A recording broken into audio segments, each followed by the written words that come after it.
ఇప్పుడు సర్వేలెన్స్ లో ఉన్న 58 ఇళ్ల జోన్ మ్యాప్ చూపించింది. Okay sir, on screen sir. Miyapur to Madhapur left corner లో ఉన్న మాదాపూర్ అడ్రస్ ని జూమ్ చేసి చూపించింది. Sir number 23 Chowdary Nagar Madhapur sir. Number ఏంటి? నంబర్ 23. August 15 independence day. ఆ రోజు total Hyderabad city high surveillance లో ఉంటుంది. అందువల్లనే ఆ రోజుని వాళ్ళు పక్కా టార్గెట్ చేసి ప్లాన్ చేసుకుంటారు. అక్కడే ఫస్ట్ రాబరీ జరగబోతుంది. ఎలా చెప్తున్నావు? ఆ ఇంటిని ఫస్ట్ టార్గెట్ చేస్తారని ఎలా చెప్తున్నావు? లాస్ట్ రాబరీ జరిగిన డేట్ ఆగస్ట్ 15. రాబరీ జరిగిన ఫస్ట్ ఇంటి డోర్ నంబర్ 15. ఈ రోజు డేట్ 23. మొదటి నెంబర్ 23 చౌదరి నగర్ మాదాపూర్. పని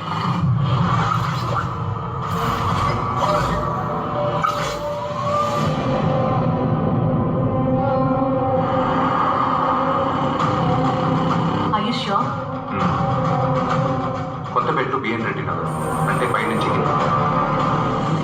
ఇప్పుడు reverse pattern. Madhapur to Miyapur కింద నుంచి పైకి. Narasimhan, yes ma'am. కేర్ఫుల్ గా ఉండండి. సస్పెక్ట్ ఏ క్షణమైనా అటాక్ చేయండి. Okay ma'am. Please keep me posted.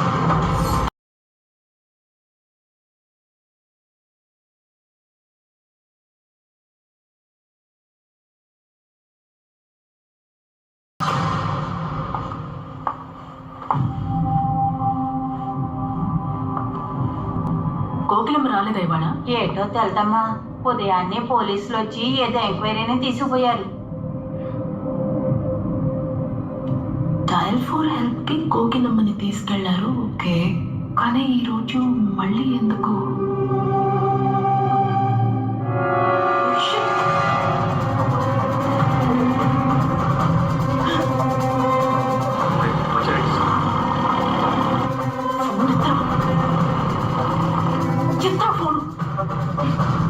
Chowdary Nagar second street hidden camera footage చూపించింది.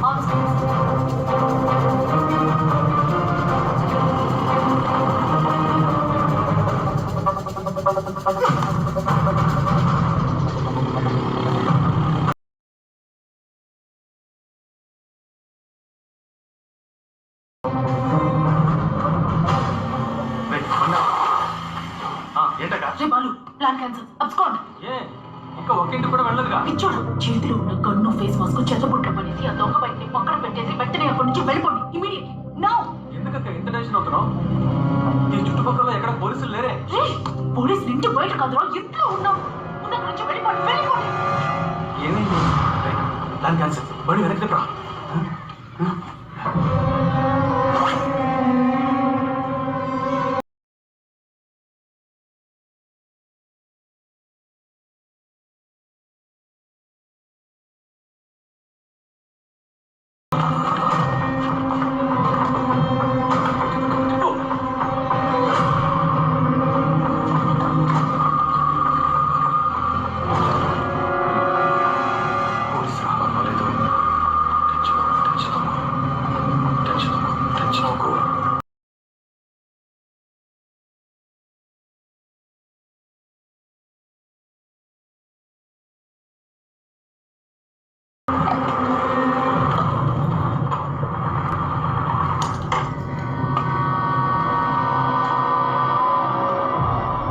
బైక్ ఎవరిదిరా? బైక్ మాదే సార్, రిపేరు, అందుకే తోసుకెళ్తాం. కమిషనర్ గారి బావు బైక్ కొట్టేసి నాతోనే నాటకాలు ఆడుతున్నావా? ఒకళ్ళ మీద కూర్చోడ్రా, కూర్చోడ్రా. బైక్ దొంగతనానికి పట్టుకున్నాడు. నోరు చారకు మూసుకున్నాడు. సరేనా? Madhapur police control room.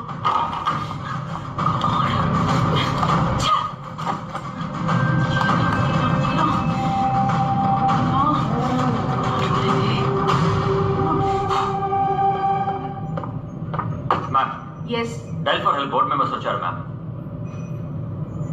Wait చేయమని చెప్పండి. సార్ ఎక్కువసేపు వెయిట్ చేయాలని ఇరిటేట్ అవుతున్నారు సార్.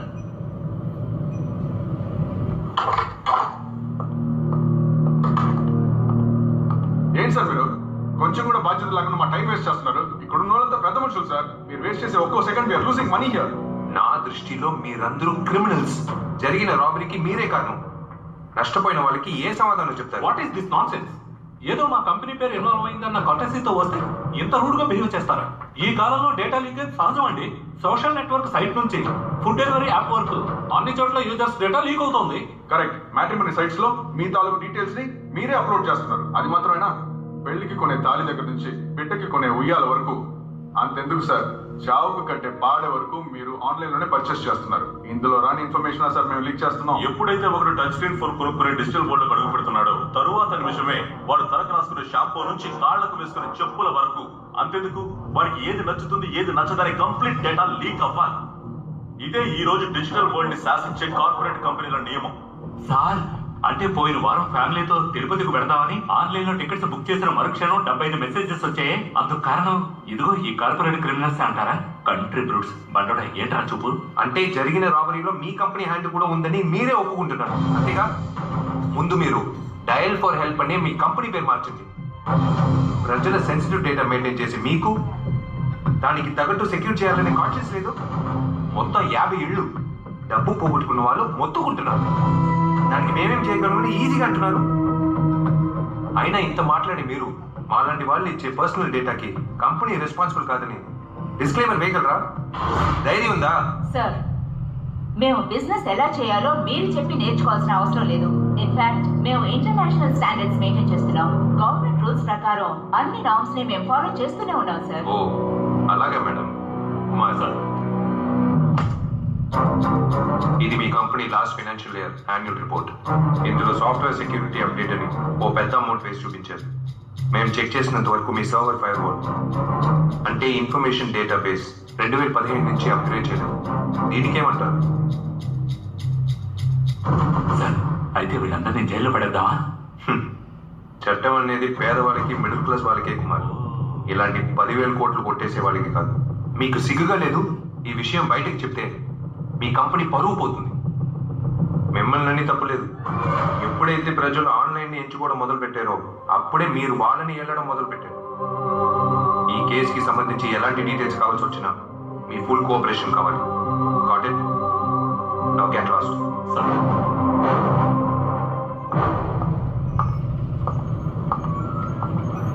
Anything suspicious? నథింగ్. ఆ భానుమూర్తి వైఫ్ మన సర్వేలెన్స్ లోనే ఉన్నారుగా? కేవలం భానుమూర్తి వైఫ్ నే కాదు, ఈ కేసుకి సంబంధించి మనం ఇన్వెస్టిగేట్ చేసిన ప్రతి ఒక్కరిని నేను సర్వేలెన్స్ లోనే ఉంచాను.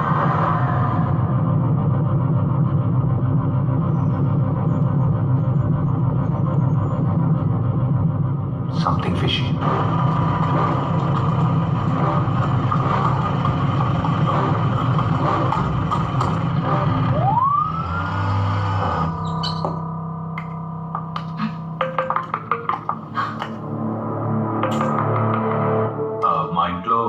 చిన్న పార్టీ ఏర్పాటు చేశాను. అమ్మకి 75th బర్త్డే. మీరు కూడా రావాలి. గణేష్, నేను కొంచెం బిజీగా ఉన్నాను, తర్వాత మాట్లాడతాను. Something is wrong. ఏ ఇంకా ఒక ఇంటికి కూడా వెళ్ళదుగా? పోలీసులకి దొరికిపోయి ఉంటారా? ఎందుకక్క ఇంత టెన్షన్ అవుతున్నావు? ఈ చుట్టుపక్కల ఎక్కడ పోలీసులు లేరే? అయి ఉండదు. బైక్ థెఫ్ట్ లో దొరికిపోయి ఉంటారేమో.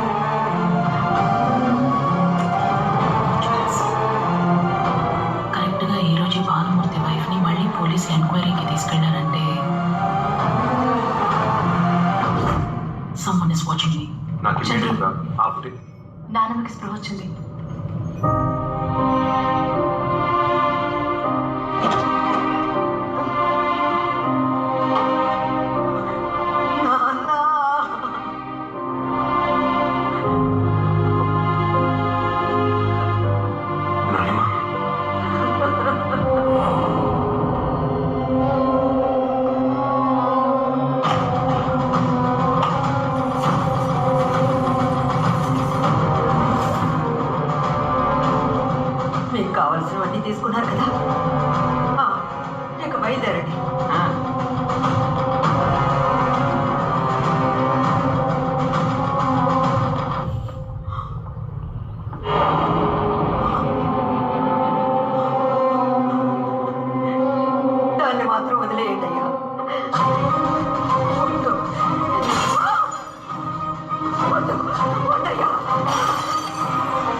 ఇదిగోండయ్యా, ఇది కూడా తీసుకోండి, దాన్ని ఇచ్చేయండి అయ్యా.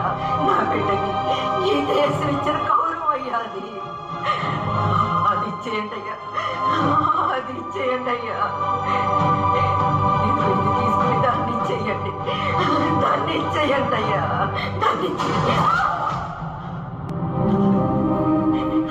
ఎంతో బతిమాలేదయ్యా, దుర్మార్గులు ఇవ్వలేదు.